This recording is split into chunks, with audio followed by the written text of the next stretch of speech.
Assalamualaikum warahmatullahi wabarakatuh. Saya dengan Nurul Fadilah, perwakilan dari kelompok 12. Saya ingin membuka presentasi kelompok kami dan kami akan membawakan materi tentang IPA sebagai dasar pengembangan sejarah peradaban manusia dan perkembangan teknologi. IPA sebagai dasar pengembangan teknologi. Sepanjang sejarah perkembangannya, kemajuan teknologi ilmu pengetahuan secara umum dan ilmu pengetahuan alam secara khusus tidak pernah lepas dari dorongan keingintahuan maupun hasrat pemanfaatannya.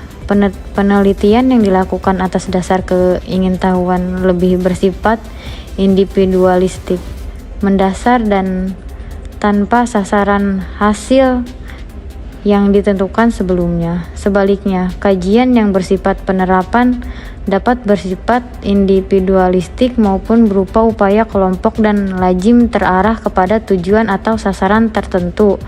Aplikasi ilmu yang dimaksudkan dapat terjadi antar bidang ilmu dasar berbeda ataupun untuk tujuan lebih praktis seperti pemanfaatannya demi pengembangan teknologi. Walaupun berbeda corak, perkembangan ilmu dasar dan aplikasinya ternyata telah berlangsung dalam pola saling mendorong dan saling mengisi. Tidak jarang diwarnai pula dengan gejala penyuburan silang, cross-fertilization. Pada awal perkembangannya, semua proses tersebut berlangsung secara spontan dan alamiah. Sejarah perkembangan ilmu pengetahuan tidak menunjukkan suatu garis lengkung yang rata. Sebaliknya, garis sejarah memperlihatkan 4 tahap dengan 4 loncatan yang berbeda. Setiap loncatan membuka era baru yang erat pula hubungannya dengan alam pikiran manusia dari masa itu. Selanjutnya yaitu dalam sejarah ilmu pengetahuan, 4 loncatan itu disebut 4 revolusi ilmu fisika perkembangannya. Yang pertama itu revolusi membuka era baru bagi penelitian mendalam mengenai gaya gravitasi dan penelitian mengenai dinamika gerakan benda-benda. Hasil-hasil yang dicapai dalam era ini adalah suatu pembuktian nih bahwa sifat alam dalam suatu deskripsi yang jelas dan pasti.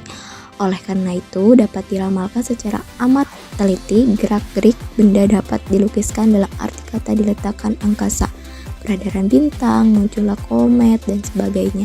Sebagaimana diketahui, era ini oleh para sarjana, era ini mulai kehilangan momentum menjelang abad ke-19. Revolusi kedua, era ini memusatkan pada sifat-sifat kelistrikan dan kemaknetan benda sebagai keseluruhan. Perkembangan ilmu pengetahuan di era ini dipelopori sarjana-sarjana seperti Faraday. Sedangkan deskripsi teoritis mengenai kemaknetan dan kelistrikan dikembangkan oleh Maxwell. Revolusi fisika dari era inilah yang benar-benar mengantarkan manusia pada zaman listrik. Ilmu pengetahuan modern dalam bidang elektronika juga lahir pada era ini. Perkembangan dari era ini banyak sekali mempengaruhi kehidupan manusia modern. Di zaman ini pula dikembangkan pengetahuan tentang radiasi. Yang disebut radiasi adalah satuan-satuan individu yang disebut kuanta. Jika terdapat kuanta dalam jumlah yang cukup besar, maka kuanta tersebut mengatur diri ke dalam pola gelombang. Setiap pola mempunyai panjang gelombang dan radiasi yang dilukiskan dalam panjang gelombang tersebut. Pengetahuan ini memungkinkan telekomunikasi modern sebagaimana dikenal sekarang. Revolusi ketiga, era yang dibuka untuk revolusi kedua belum lagi mengendor lajunya. Tetapi, dunia fisika telah mulai merintis pula ke arah pembukaan era baru yang dibawakan oleh revolusi ketiga. Era ini dimulai pada abad ke-20 dengan ditemukannya secara menyeluruh pemikiran manusia tentang zat dan jagat raya. Perlu diingat bahwa pada fase awal fisika sangat banyak bergerak dalam dunia astronomi. Dalam fase-fase berikutnya, manusia lebih banyak mengarahkan perhatian kepada kejadian-kejadian dan eksperimen yang dilakukan di laboratorium. Dan di era ketiga, kembali manusia mengarahkan pandangan dan perhatian ke dunia astronomi. Tetapi, melalui pengetahuan dan pengertian yang diperoleh dari eksperimen-eksperimen di laboratorium, dapat dipastikan bahwa tidak mungkin astronomi mencapai apa yang dicapai kini. Jika ia tetap dalam pemikiran era Newton, dari era revolusi pertama, kecemerlangan era ini dibawa oleh Einstein yang merumuskan relativitas, Rutherford mengenai atom, Bird mengenai kuantum, serta nama-nama yang berkaitan dengan teori kuantum baru seperti Schrödinger, Heisenberg, dan Dirac. Revolusi keempat. Revolusi fisika keempat dimulai pada tahun 1983 dengan ditemukannya suatu tipe materi baru yang disebut partikel Anderson. Dulu diperkirakan atom merupakan benda kecil yang tidak mungkin dipecah-pecah lagi. Kini dengan dipelopori penemuan Anderson, dengan pertolongan peralatan-peralatan bir siklotron, akselerator, dan sebagainya, menjelang akhir dasawarsa 50-an, tidak kurang dari 30 partikel baru ditemukan. Hal ini pada dasarnya sangat mengejutkan karena membuat manusia bertanya apa yang mungkin dan apa yang tidak mungkin. Kemajuan ilmu dan teknologi bagaikan deret ukur, berkembang pesat secara eksponensial. Begitu pula di bidang teknik elektro, perkembangan juga menerobos ke segala aspek kehidupan masyarakat. Cabang ilmu yang mencakup bidang ketenangan, keisyaratan, dan teknik komputer dan informatika dewasa. Ini menjadi primadona karena merupakan pendukung utama perkembangan masyarakat dunia yang sedang maju menuju ke era informasi. Perkembangan pesat dalam bidang komunikasi dan mekanisme pasar dalam dasawarsa terakhir telah menuntut peningkatan pola perkembangan yang bersifat alamiah, menjadi proses yang berpangkal pada upaya bersama yang terancang. Dengan kata lain, perkembangan ilmu pengetahuan dasar dan aplikasinya pun perlu diarahkan dengan tekad dan kebijaksanaan nasional atas dasar visi, kepentingan mendasar, dan pertimbangan jangka panjang. Keterkaitan IPA dan teknologi. Pada mulanya antara ilmu pengetahuan dan teknologi itu tidak selalu mempunyai kaitan. Misalnya dulu manusia membuat perahu.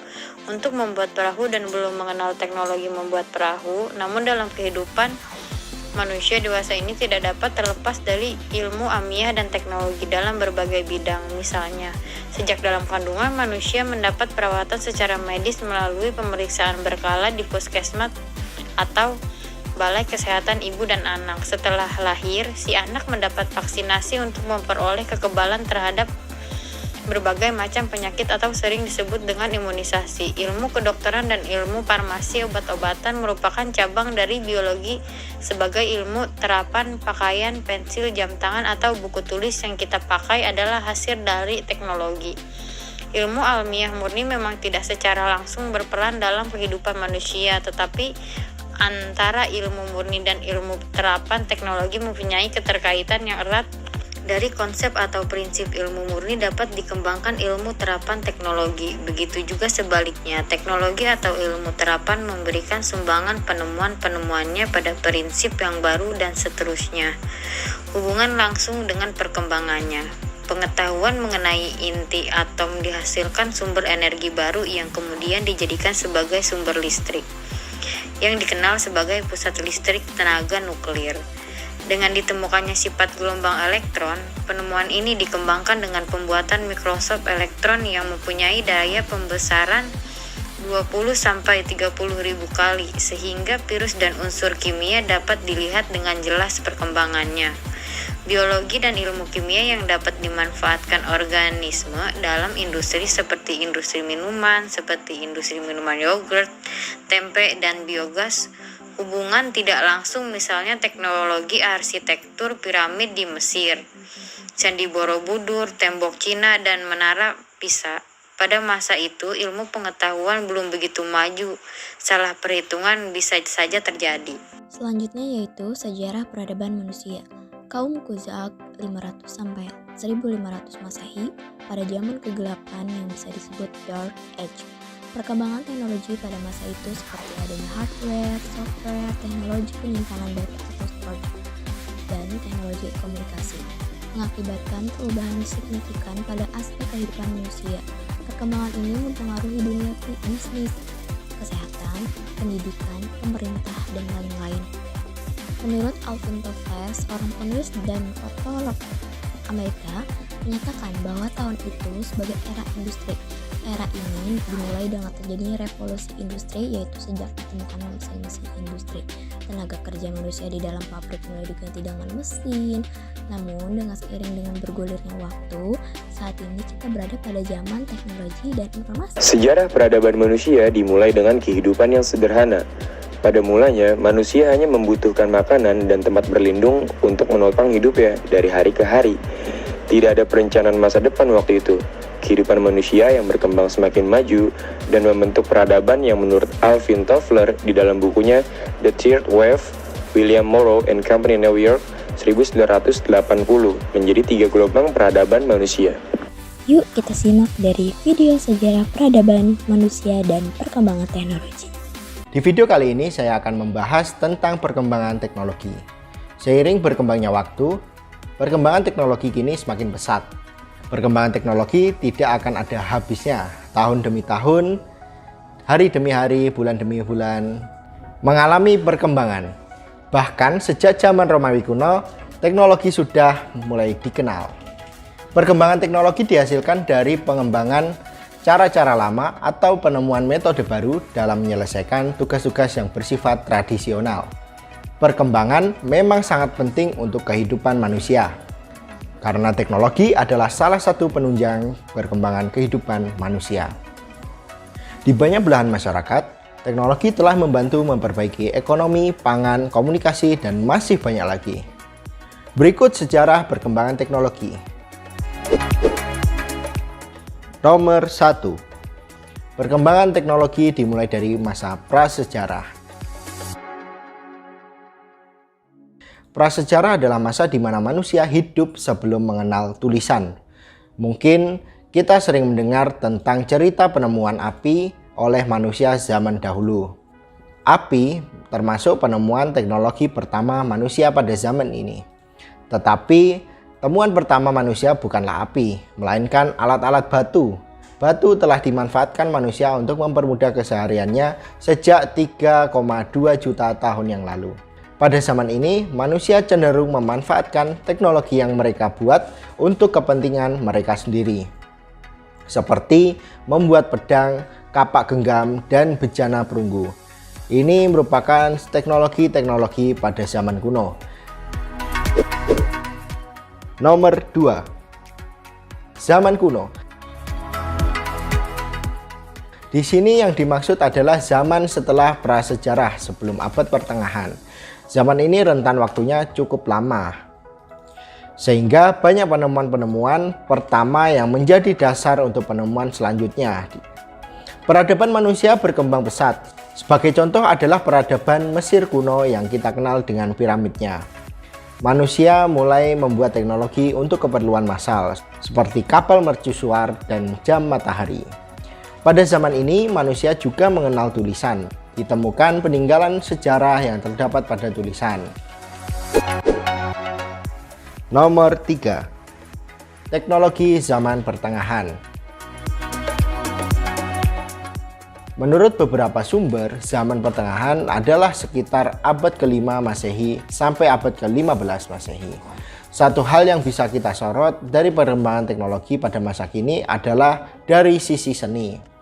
Pada masa kini, banyak kesenian-kesenian baru muncul. Jika dilihat dari sisi geografisnya, benua Eropa lah rajanya pada masa ini. Pada masa ini, banyak kesenian-kesenian baru muncul. Jika dilihat dari sisi geografisnya, benua Eropa lah rajanya pada masa ini. Perkembangan teknologi hampir semua dipelopori oleh orang-orang Eropa. Ilmu pengetahuan mulai berkembang pesat dan ditemukannya rumus-rumus matematika dan teori-teori fisika. Pada masa ini atau pada zaman ini juga penjelajahan mulai diumum dilakukan, sehingga sudah bisa ditemukan kompas pada zaman ini. Dari video tersebut kita dapat ambil kesimpulan bahwa teknologi memberikan manfaat yang luar biasa dalam kehidupan. Kita menggunakannya hampir setiap hari. Sekian dari video IPA sebagai pengembangan dasar teknologi dan sejarah peradaban perkembangan manusia dan perkembangan teknologi.